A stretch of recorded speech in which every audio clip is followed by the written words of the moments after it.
am known as the Crafty Gemini. I go live now Wednesdays at 5 p.m. Eastern and Fridays at 7 p.m. Eastern, which is now if you're watching us live. And I'm coming to you from my home sewing studio in North Central Florida. So welcome. If you're new around here, thanks for tuning in. If you're watching the recording, that's cool too. Hopefully you enjoy these videos, and then you can tune back in Wednesdays at 5 Eastern and Fridays at 7. Hi everybody, I'm going to pop into the chat. Looks like the audio is working. If y'all can see me and hear me, let me know in the chat where you are tuning in from. If you're on Facebook, go ahead and give this video a thumbs up, and feel free to click the little share button so maybe some of your other crafty friends that are online right now will tune in also. I'm going to be doing some free motion quilting. We're going to be talking a little bit about glide thread, and I have a couple camera shots set up so that y'all can see some close-up shots. I don't know if that's good or bad, of my freehand quilting on my HandiQuilter Moxie. All right, let's say hi to some friends. Hi, Karima, tuning in from Ontario, Canada. Well, I know we have some friends in here from the UK, which I know it's midnight probably. Let's see. Hi, Wendy, tuning in from Australia. Hi, Angela from Valley Stream, New York. Awesome. Sheila in the house from Massachusetts. Phil is tuning in from Panama City, just several hours the other way, north and west of where we are in Florida. All right. Hi, Barb, tuning in from California, and Garnet tuning in from Isla Mujeres in Mexico. Awesome, Garnet. Thanks for tuning in. Let's talk a little bit. I'm going to talk a little bit with this shot, and then we'll switch over to a couple different camera shots because my face won't be the same camera that I'm using here. I'm going to be using for a close-up shot at the long arm. So I have been, well, we finished up our mini quilts in my Clammy Quilt Club, and actually, let me grab a couple of them, and maybe I can show them to y'all. Don't mind the mess back here. We closed up our shop, and so we had to move a bunch of stuff. And so as you can imagine, a lot of it is here. And I still have not gotten around to organizing everything. So in my online Clammy Quilt Club, you know, we were doing all the curved piecing. So we did quarter circles, half circles, full circles, orange peels, clamshells. And so we are all done with the video lessons for the quilt club. So all of you, if you're in the quilt club, your access to all of the videos are there. I think I had said I was going to do 5 bonus videos, and I ended up adding 10 bonus videos on finishing them. So I just want to kind of crank through my different mini quilts to get them all quilted. Some I did on my sewing machine, and some I'm doing here on the long arm. Look at this one. I want to play around with some ruler work on this, but I don't yet have the ruler base and the rulers for this machine. So this one will have to wait for a little bit. But I am going to be quilting one of my full circle ones here today, and I wanted to talk a little bit about the thread that I'm using. It's called Glide. It's made in the US. It's 100% polyester, and it's a 40-weight polyester thread, and I use it pretty much exclusively now. I mean, I dib and dabble in a couple of other threads every once in a while, but this is a thread I've been using, I want to say, for like 8 years, seven, I don't know, a long time. I use it on long arm when I'm quilting the quilts, and then also for sit down free motion quilting, or even basic walking foot quilting on a sewing machine. So those are the questions I get asked the most. Can you use it on a sewing machine? The answer is yes. Do I use it in the bobbin? The answer is yes. On a long arm and a sewing machine? The answer is yes. In the bobbin of all of them. I've even used it for machine embroidery because it fits the bill of a 40-weight, shiny, like it has a nice sheen to it, super strong and durable polyester thread. Okay? So that is the thread I'm talking about. We actually stock it in our online shop in 23 different colors. So the link, if you're watching on YouTube, is in the description box in case you want to check out what colors we have. Super affordable. We sell it for like $5, and it will last you a good long time. The spools have, let me see this one here, 1,000 meters on them. This is called, this is a chiffon, one of the yellowy colors. So we have it in 23 different colors. My most favorite and the thread color that I most often use is called light gray. We have hundreds of those in stock. So if you're like me and you use a lot of different fabrics, like you know, multicolored fabrics, or fabrics that have different prints on them in the one quilt project, light gray is like my go-to, whether it's a scrappy quilt or if I'm incorporating solids and prints like I am here. That light gray, it just blends like a dream. So Well, let me see. Anita says, what mess? You're talking to quilters. Okay. You feel me then. You feel me. It's just creative chaos up in here. All right, let's see. Mary Grace says, oh, she's expecting her glide thread from us tomorrow. So she already ordered earlier in the week. We were stocking it in like 9 colors. And then we just got a big order today in a bunch of other colors. So now we have it in 23 colors. Marilyn says she just bought 6 colors. It's beautiful. Awesome. I cannot wait. I know most of you that are chiming in are in my Clammy Quilt Club, so I can't wait to see your quilted mini quilts, all right? So let's do a little bit of quilting on this one, and then I actually have 2 mini quilts that are here already that I already finished quilting, and so I will kind of pull those back and we can talk a little bit about what I did on those to show you finished ones, because I won't be able to finish this one completely while I'm on live tonight, okay? Oh, Debbie says, I know what you mean. I closed my shop up 2.5 years ago and I still have boxes taking up space in my living room. The struggle is real. I know. We have stuff everywhere that I'm looking at it like, do I sell it? Do I get rid of it? What do I do with this? But then it's like, I might use it. It's just a lot of stuff. All right. Oh, Heather says she got the glide thread yesterday in the mail from us. It's great. It is. It's awesome, super affordable. And for any type of straight line, free motion, kind of wavy lines that you want to do. You don't have to be doing these fancy custom designs in order to use the thread. But just keep in mind, this is something that a lot of people will ask if they're kind of new to quilting or they just like to sew and they're thinking, do I need this thread? This is not a thread that I would use for construction seams. You often hear me say in my classes and my video tutorials like, okay, so this is a construction seam, we're gonna shorten our stitch length, right? This is a top stitching seam, I lengthen it typically. And so when you hear me say construction seam, this is not the thread I wanna use to very strongly hold multiple pieces of fabric together because it is so silky and soft and shiny. It's not the thread that I wanna use for that, okay? So let's go ahead and switch to this camera angle so that I can move this camera and put it here at my long arm. Okay, so what you're looking at there is my mini quilt that I made with the full circle block using the Clammy ruler, which even if you're not in my Clammy club, I have, or we still have, the Clammy ruler by Latifa Safir in stock in multiple sizes. It comes in a 6-inch, 8-inch, 10-inch, 12-inch, okay? Go ahead and check that shot for you, Brandon. Don't put it live just to see what it looks like. Okay, looks good.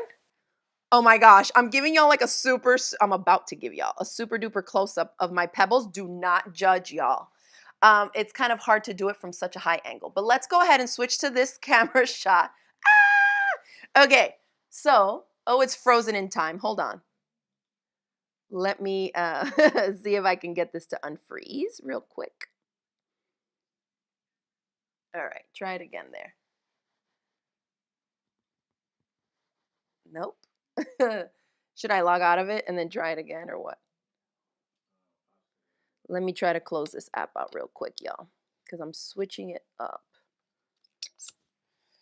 In the meantime, you can see I did, oh, you can't see that, can you? Yeah, you can. I did some pebbles up there too. Oh, technology. All right. Let's try it again. Go ahead and try that, B.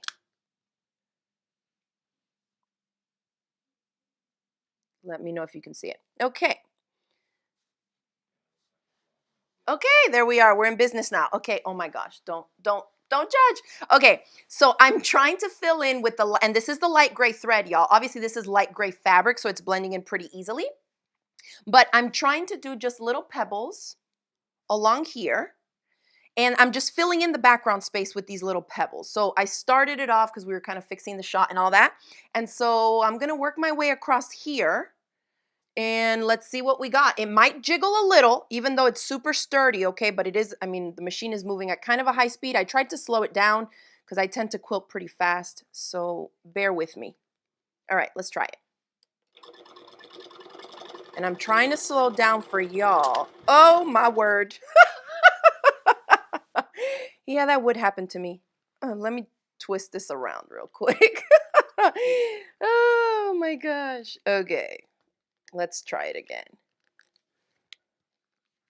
Oh my goodness. Talk about technical difficulties. And it's like every time I try to do this a different way, and it's always something. Okay.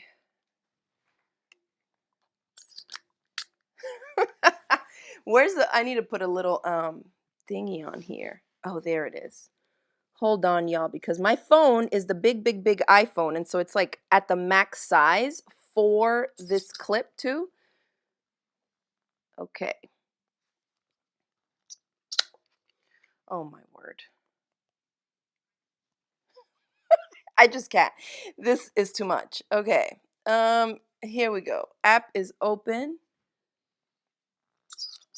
Let's try it there, B.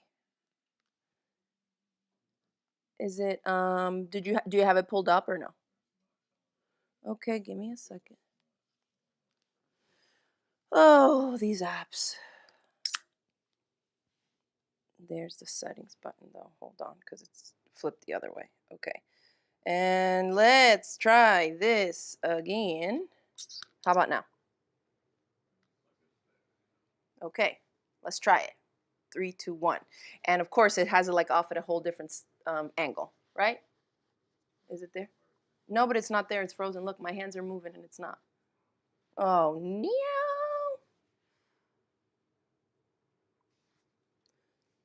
Okay, this is going to be the last try of this, y'all, and then I'm just going to deal with this camera over here. I'm going to do the Wi-Fi and then auto again. And this little thing popped off. How about there? No? No? Yes? Oh my gosh. Okay, I'm over it. All right, well, let's zoom in with this one. And we're going to go with this instead. I think y'all can see the pebbles there just because of the contrast of the thread on the background. All right, so let's do that. So anyways, I'm going to keep going this way. And as I move, I can always adjust this angle too, so we can see a little bit more. And you know what? I'm going to zoom out a little bit so that y'all can get this corner. Okay, so let's try it. I'm just going to finish doing some of these pebbles.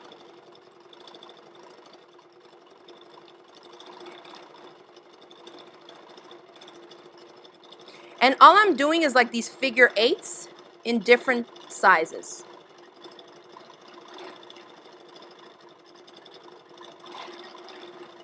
And my hand is probably in the way by now, because the more I work my way this way, the more.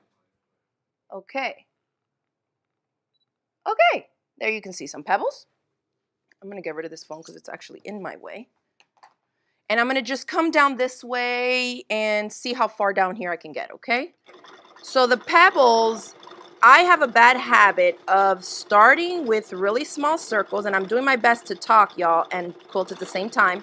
It's not easy.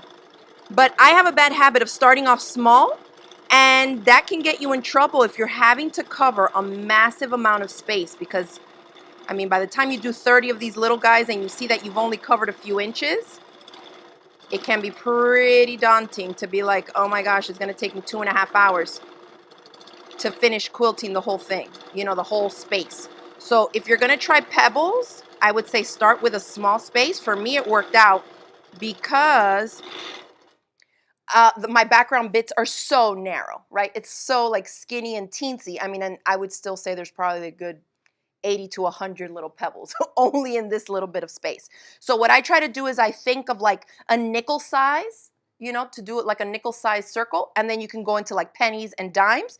And sometimes if I'm trying to cover a larger amount of space, I will even go to like big quarter size ones. So actually I'm going to cut the thread here just because I want to show y'all some of the other ones. Because since I have to use this camera, I can probably get y'all a better shot of some of the ones that I did on the mini quilts that are up here already. Let me snip my threads. I need to find my other little snips. All right, so I'm going to move the Moxie out of the way, and I'm going to advance the quilt this way, and I'm going to show you, hopefully without hitting my tripod here, the minis that I already quilted on here, because that way I can show y'all a little bit more of the design and what I did for the different spaces and stuff like that. Okay. And what you're seeing flapping here in the front is the that front bar, the leader that goes on the front bar where you're supposed to pin up your quilt top, okay? This one here, mine is not connected to this leader because they're mini quilts, so I just floated them. And I almost feel like taking this camera off of here. Again, don't mind the mess. Here's what I want to show you. And we're going to focus this in here. So on this one, you can see, first of all, again, I used the light gray thread. I did the same pebbling, the little pebbles all throughout the background on the gray area. And look how the gray thread blends in on the print fabric. You can't even see it. You can't even see the stitching. But if you're in my Clammy Quilt Club and you watch these bonus videos, you know how I did it. I did like rainbow arches like this. So where my finger is are where the stitches are. And I just went like that. Now, if you had a rounded edge ruler and the ruler base for your long arm, if you were doing this on a long arm, you could easily line it up there and then follow the edge so that they're all equally spaced apart. So I like to do it freehand because it gives you kind of a more cool organic shape, especially if you're working with a thread color like this one that just blends in. And this is totally something you can do on a sewing machine. You just sew straight and then just slightly curve, curve, curve, curve. When I get back down to this bottom seam, I just run a little bit, about 1/2 inch, and then I come back over. And the trickiest part is once you start on one side is trying to gauge where to come in. It's like you go big on this side, and then by the time you realize you need to arch in, you were already going too straight here. At least for me, that's what typically tends to happen. But I like that it switches up, and that way I can do, try the arch in different directions. You might find if you're doing this on a sit-down sewing machine, you might find that your mind works better in staying more consistent with the design from left to right. Some people, it's easier for them to go from right to left. Some people from top to bottom. Others from bottom to top. And I had a retreat several years ago where it was just on a quilting retreat, and we did some free motion quilting, and it was so fun to walk around the room and see people tackling the same design in different directions. And some people were like, oh, I have to do this design from left to right. Others were like, oh, I have to flip the whole quilt and do it top to bottom. So if you're struggling with any type of freehand free motion design, think about that too, right? Consider turning the entire project so that you're moving it in a different direction.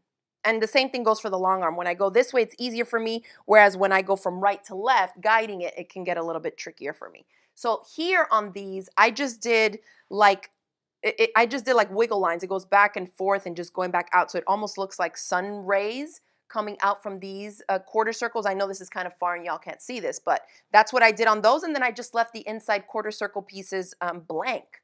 So here, let me show y'all on the green one here. What I did on this, because, and this is, I think, a cool way to kind of break down projects. On the busy fabric, your quilting, even if it's wobbly, it'll still show up good, right? Because the thread blends in, the fabric is so busy, nobody's looking at every single stitch that you're doing. However, when you start working on solids like this, everything shows up more. So even though I use gray thread, and I think you can see that the gray thread on this chartreuse colored fabric, it creates more texture than anything. I mean, obviously you can see all the stitches, right? Back and forth with that gray thread, it still tends to blend in. I mean, if you didn't know any better, you would probably even think that this was a light green thread that I used. And that's why I love that light gray glide thread, because it really just creates cool texture and blends into the fabric. So this is also a good example to show you side by side. It's like you can see it perfectly here, but here it's like, did you even quilt it? You can't really see it on the busy fabric. So here, I just went back and forth, and it's just like a wiggly line, okay? I went all the way this way until I got to the edge of the seam. I came this way till I got to the center seam, came back, and I just did that. And I didn't use a ruler. I know I was even impressed with how straight I kept it, but it's just not that far of a distance for you to move your hands in one steady direction without kind of wobbling it across, right? So you go this way till you get to the seam and then come back, and that way I just filled it in, which obviously this can also be done with a ruler, kind of scooting it down little by little, but I think freehand it also looks good. Add some movement and texture to the quilt, and I think overall it looks pretty good. And you can see my pebbling here. It's funny because if I look up close, they're definitely not perfect. But looking at the whole mini quilt, it's like, wow, you filled the whole background with pebbles, and it adds great texture, I think. So I wanted to show y'all that one that I did. Let me check in on the chat and see if anybody has any questions for me. I see some of y'all are snagging that glide thread from our online shop. All right. Oh, Jackie B says my laptop was being stubborn, so she turned me on the TV. Now she's here. Awesome. Okay, so let's see. Let me just swipe back real quick. Okay, great. I don't see any specific questions. Oh, Nicole says she only uses the glide thread for her embroidery, and this is the glide thread that I use. Everything you see in the quilting here is the same glide thread that we now carry in the online shop in 23 different colors. Okay, let me go back to here. You want to try it one more time? And if not, I'll just, well, I got to scoot the quilt up first, the quilts up. And you can see how I floated my quilts here, the mini quilts. I just had a big chunk of backing, this backing fabric, and then I had the batting, and then I just kind of went assembling them side by side. They're all different sizes and shapes, so it's kind of, you know, ended up being a little bit funky how I needed to lay them out here. But once you baste them, you can load up whatever you need to. And so that I do like. All right, I did pretty much, well, I'm missing a little bit of the background on that one, but I can always go back and do it. Let's try it and see if this will work. I'm going to change this shot just so that we have this one. Okay, come on. Give y'all a more close-up look of the mess I have underneath the long arm and my quilt. But see the texture that those pebbles creates in the background? Like I wouldn't even, well, I was gonna say I wouldn't really have to quilt in here, but because I know the size of these circles, you would. Now you always wanna look at the manufacturer's instructions for the batting that you're using. This is Quilter's Dream Request batting, which we sell in the online shop and it's my favorite. This batting says that you can quilt it within 8 inches of each other. So if I had a seam here, like say I did a little bit of quilting just down here to split the 2 blocks, here and then on the edge, if this circle was only 8 inches, I could get away with that without needing to have any quilting in here. But I used a 10-inch clammy ruler to make these circles, and they're maybe, I think, 9.5 inches from edge to edge, so I definitely need to have some quilting in here. All right. Obviously, this would be a perfect fabric if you had a ruler base and a ruler, because you could do cool stuff using the fabric itself as a grid of some sort, right? I'm obviously not going to do that because this is what I like to do. If I'm doing freehand stuff and I don't have a ruler, okay, and a ruler base, I try to go the complete opposite way of following the grid lines because it's kind of like stitching in the ditch, right? The ditch is where the 2 fabrics are sewn together on the more depressed side of the 2, right? Like whichever is the lower side. And so what I usually find happens is that because you're trying to stay in the ditch, you oftentimes wobble. And then it's like you can tell that you missed the mark, right? That you tried to do something, but you didn't quite get there. So instead of trying to like say follow these lines or do anything precise like that, because it just makes it more obvious to tell that you didn't hit the mark, I just go the complete opposite way and do something that you can tell was not intended to follow through with whatever the grid is on the fabric or lines or plaid or anything like that. All right, we are going to give this one last shot with the phone and this app thing that's supposed to be pulling this up. Okay. Does it have it pulled up for you? Okay. Siri here. Oh, Siri, we are not talking to you. Okay, it says it's focusing. Okay, we can kind of see it. So why don't we wing it a little just because I want to give y'all a little bit of a close-up of this pebbling stuff. Can you see it okay there? I mean, it's at a weird angle, y'all, but whatever. Let's try it. So I'm going to sink the needle down, bring this up, take a couple stitches. All right, and here we go.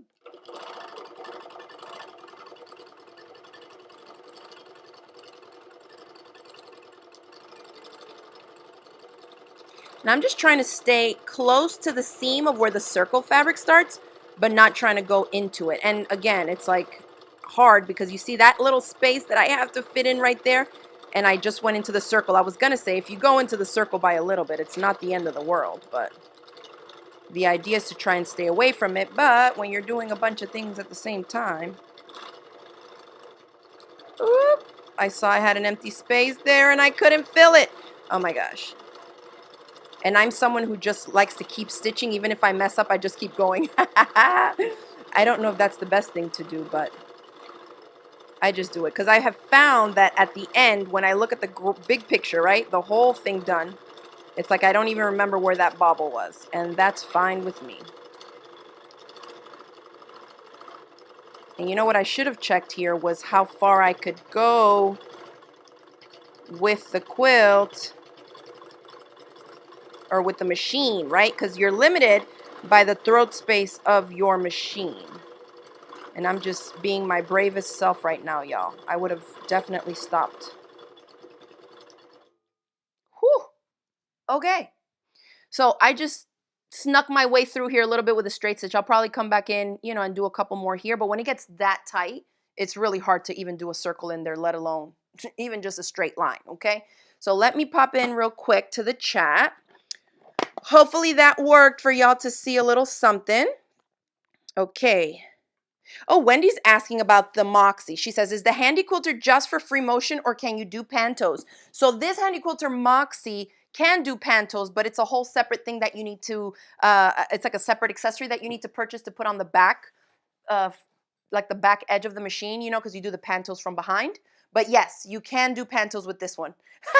Mary Grace says she's helping by holding her breath. Thank you, Mary Grace. I appreciate that. Oh my goodness. Let's see. Sue is asking, can you use a ruler with a regular sewing machine with the proper needle setup? Yes. Just make sure that you have a proper ruler foot on your machine, whether it's for a long arm or for a regular sewing machine. The ruler feet typically tend to be thicker because if you're using a template, the thinner, you know, like whatever your ruler is that you're using, if the foot is so thin, you can easily run the risk of getting the ruler to slip in there and then the needle comes down on it and you can mess up your machine, break the needle, and, you know, chip right into the acrylic. So usually the rulers themselves and the foot are thicker so that you have like a little bit more coverage as you're bumping the ruler up to the side of your foot. This is not the ruler foot for this machine for sure. Marilyn says, watching you quilt is like an ASMR video. Absolutely, I would have to agree, okay? So why don't we do a little bit more and finish off the night with some more pebbles. This is kind of a tight space for me, but see, like something like this would look cool, like if you did some ruler work in here, okay? I'm going to carefully tilt this angle a little bit better. I don't want to mess with it too much, y'all, because you know this thing is already messing with me. Hold on. Okay, there's the camera. All right, let's tighten this up real good and hope it stays put for a little bit. I'm gonna do some more bobbles. And I think it's cool to see because this way you're like, this is a little bit more close up than I would prefer y'all be in my work, but so that you can see that also from the big picture, nobody really cares, right? If they're that close up to your stitches and seeing that I clearly went over my lines here, I mean, they don't need to be my quilting friend anyways. Hi, April. Thanks for tuning in, girl. All right, let's start it. Let's go again. I tightened this really good, so hopefully it stays put a little bit. And because I see that I've been doing these bobbles a little bit small, let's make some bigger ones. And then I'll go in and fill in smaller ones. And don't feel like you have to fill in every single little bitty bit of space. So like, for example, let me grab my little knitting needle pointer tool here. Do you see this little bitty space right there? Oh my gosh. And I had, of course, lint on the end of the knitting needle that now I have stained my fabric with. Girl, I just can't. Today is not the day. Anyways, right here, sometimes people would be like, oh, I need to go back in there and fill in a little circle, or even right here. This one maybe, but I mean, it's such a small space. If it's less than 1/4 of an inch, I'm not bothering with it. I'm going to leave it as open space, okay? So also keep that in mind because it can get insane if you try to fill in every single little bit. All right, let's see. Okay, ready? Here we go. And I just lied. I said smaller than 1/4 inch, I wouldn't do it, and I just did it. You gotta also go with the flow, y'all. It's not that serious. They're just pretty stitches, and you know, stuff like this would look awesome too with variegated threads. Especially if you're trying to add like a pop of color into a background that maybe is a solid. And this is freehand. I always get this. Even like when you can see my hands, people will always ask, is the machine doing that? Is it computerized? Obviously, with all these little mess ups, it is not. It is me guiding it with one hand, trying to pay attention and talk to y'all at the same time. But see, like, that's fine. I'm happy with this, though. It looks cute. There's a big one. Let me try to fill in with some slightly bigger ones.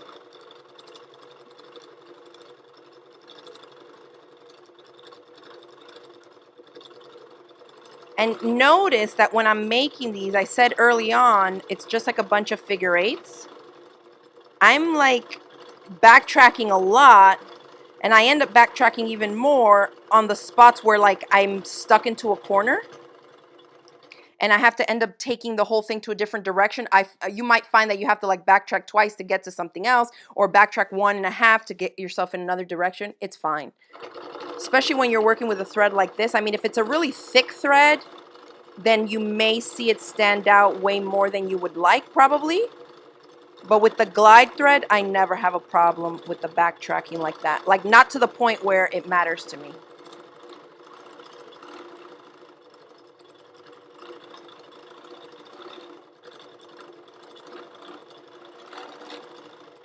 All right. Yeah, I like that. And another thing I just noticed that I did, because I slightly messed up, as I do every 10 seconds, is that they don't have to be perfect circles either. They can be oval shaped. Like, overall, it just reads as a round shape in general, right? Ah, there I messed up. It's like I didn't know which way to go, and so I went back and forth and back and forth. Oh, it happens. All right, now this, from where the position is, it's kind of a little bit far from my body. So let's go ahead and switch to this overhead shot so I can just show my face. All right, let's go ahead and remove this. Well, good. I'm glad this thing wanted to cooperate with us at the last hot second. Let's put this here. I'm going to see if we have any specific questions. Go ahead and check this shot for yourself there. Say what? Okay. I'm saying this shot. Does it look okay? Okay, go ahead and put me on live then. Yeah, it is blurry because I can't. There we go. Okay, awesome. Oh my gosh. Do y'all see those little white tape things on the wall? Anybody want to take a wild guess what that is? If you know where I am, as far as the orientation of my sewing room, you know I had a bunch of mini quilts there. And so I took some of them off and filled up partially the wall there, even though I'm still finishing up my mini quilts because I have two walls. It's like a, a corner, two walls where they meet there that I need to fill in with mini quilts. So I'm like, wow, my 3M command strips are still there, which I left them instead of pulling them off because I'm going to put more minis on this side too. I just wanted to kind of sprinkle some of the smaller minis with my bigger mini quilts and just finish decorating my studio. All right. Let's see. Tamara says she loves variegated thread. Can you use regular variegated thread to quilt like you're doing? Absolutely. There are some amazing variegated cotton threads that you can use, 40 weight, 50 weights. I know Wonderfil makes some. I think Aurifil makes some in different weights. You can quilt with all that stuff. I have quilted with up to, I want to say, a 30 weight thread. Remember, in thread, the lower the thread weight number, the thicker the thread. So this is a 40 weight thread. If you use a 50 weight, a 60 weight, there's 80 weight, there's even a 100 weight thread that you can use. And you can imagine, I mean, that's like, it's Invisifil by Wonderfil, and it just like melts into the background. And if you want something that's like densely quilted, but is not as weighed down as, say, like a 50 weight cotton thread on a quilt that's densely quilted, those two are going to weigh differently. The thinner the thread, the more you can quilt and not have it be super stiff, right? So there's so many different threads on the markets these days, y'all. Let me see. I think I have some here that my friends at HandiQuilter gave me when I went to their headquarters. Yeah, I do have some variegated ones here, actually. So let me give y'all some ideas in case y'all want to seek some of these out. So I have 3 different variegated ones here. Look at that. And I'll wait for it to focus a little bit because I think this might be on autofocus. Maybe not. But it's like greens and blues. If I pull back. No. No. Anyway, y'all can see that it's multiple colors. It's like greens, different shades of greens, and this is King Tut, superior threads, and it's a King Tut. This one too. I mean, you can get them in bold colors. You can get them where they change colors completely, like they go from white to red to blue. Or you can get it in some of these, it's like the color change is a little bit more mild, right? It goes from like a light beige to like a mauve color, and it's more plays like a neutral. So something like that would definitely blend in a little bit easier in your quilt, right? If you're going for bold and striking, then there's some really fun ones. There's like rainbow colored threads and stuff out there too. So these were all samples of King Tut. This is Essential. It says from Connecting Threads. Another one that just has different variegated they're like greens and golds and stuff. Super cute. So that's just a couple of the samples that I have here. Oh, and this one too. And this is Superior So Fine. So this one I think you can see good. It's like yellows and pinks and oranges, super bold. Okay, and if you're filling in some space and you're adding a pop of color to a border, to the sashing, whatever, it can definitely help to make that quilting pop a little bit more. So I mean, there's so many. There's like no limit to the amount of threads, for sure, that are on the market. Okay. Terry says she used a 50 weight thread, and boy, is my quilt dense, she says. Absolutely. A 50 weight thread. Let me see. On the quilt that's back here, this Blue Springs quilt that I did for QuiltCon several years ago, I used the glide thread. And it's, I mean, it's densely quilted, but it's not that heavy. Like it's still pretty drapey with the 40 weight. Because it's like shinier. The polyester gives it that sheen. It's color fast, and again, because it's polyester and a man-made synthetic fiber, it's super strong. All right. Mary Grace says she has Aurifil variegated thread, and it's lovely. I think pretty much every manufacturer now. I know Sulky has variegated threads as well. Let's see. There's even variegated metallic thread too. This is true. And actually, I think I have a little sample spool here of, let me see what it's called. They gave me this at HandiQuilter. It's by Superior Threads, and it's called Glitter. Oh my gosh, y'all. Like, seriously? Holographic looking thread? This would look so cool. And the machine can take it. Because we used some of this in a sample when we were at the HandiQuilter headquarters to try it out. But yeah, if you have a massive stash of thread that you never use, or you just think it's not right for constructing seams, use it in your free motion quilting. And even if you don't do free motion on your sewing machine, if you have a walking foot and you want to do straight lines or slightly wavy lines, all that stuff would look amazing. All right. Okay, great. Hi, Sheila. Thanks for tuning in.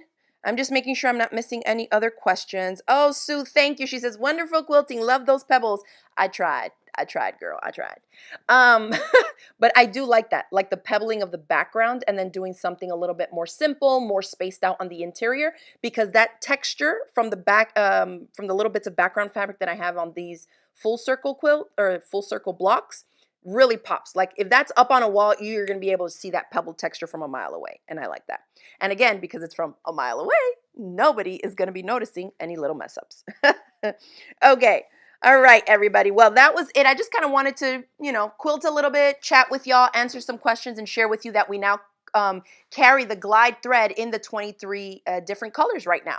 And if there's a color that you want to see us carry, you can shoot us an email at bea@craftygemini.com, and that way we can add it to our list, because we're always bringing in new inventory and stuff, and we'd be happy to add some new colors. I thought 9 was good, then we bumped it up to 23, so who knows how many colors of the glide thread we'll end up carrying, but that's where we are for right now.